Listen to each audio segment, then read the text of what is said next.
आणि यानंतर पुढची एक महत्त्वाची बातमी नागपूरमधून. नागपूरमध्ये देवगिरी रामगिरी बंगल्याबाहेरच्या नावाच्या पाट्या या आता बदलण्यात आलेल्या आहे. रामगिरी बंगल्याबाहेर आता मुख्यमंत्री देवेंद्र फडणवीस यांच्या नावाची पाटी झळकते आहे, तर देवगिरी बंगल्याबाहेर उपमुख्यमंत्री एकनाथ शिंदे यांच्या नावाची पाटी ही आता लावण्यात आलेली आहे. रामगिरी मुख्यमंत्र्यांचं शासकीय निवासस्थान आहे असं असल्यानं देवेंद्र फडणवीस यांचं पुढील कामकाज हे रामगिरी याच ठिकाणावरून चालणार आहे.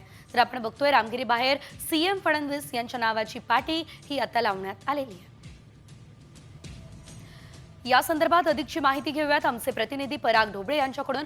पराग, आपण बघतोय आता या पाट्या ज्या आहेत त्या बदलण्यात आलेल्या आहेत. पुन्हा एकदा देवेंद्र फडणवीस मुख्यमंत्री झालेले आहेत. नेमक्या काय सध्याच्या घडामोडी? महायुती सरकारचा शपथविधी सोहळा झालेला आहे आणि आता मुख्यमंत्री म्हणून देवेंद्र फडणवीस यांनी शपथ घेतलेली आहे. तेच नागपुरातील जे मुख्यमंत्र्यांचं शासकीय निवासस्थान आहे रामगिरी, या बंगल्यावर सुद्धा आता आपल्याला नेम प्लेट बदलल्याचं पाहायला मिळत आहे. काही दिवसांपर्यंत जेव्हा मुख्यमंत्री एकनाथ शिंदे हे मुख्यमंत्री असताना होते त्यावेळेस रामगिरी निवासस्थानी त्यांचा बंगला होता आणि हाच त्यांचा खरं तर पत्ता होता. मात्र आता हा पत्ता बदललेला असून आता मुख्यमंत्री देवेंद्र फडणवीस असल्यामुळे देवेंद्र सरिता गंगाधरराव फडणवीस मुख्यमंत्री अशा पद्धतीची नेम प्लेट जी आहे ती रामगिरी बंगल्यावर लागल्यात आपल्याला पाहायला मिळते आहे.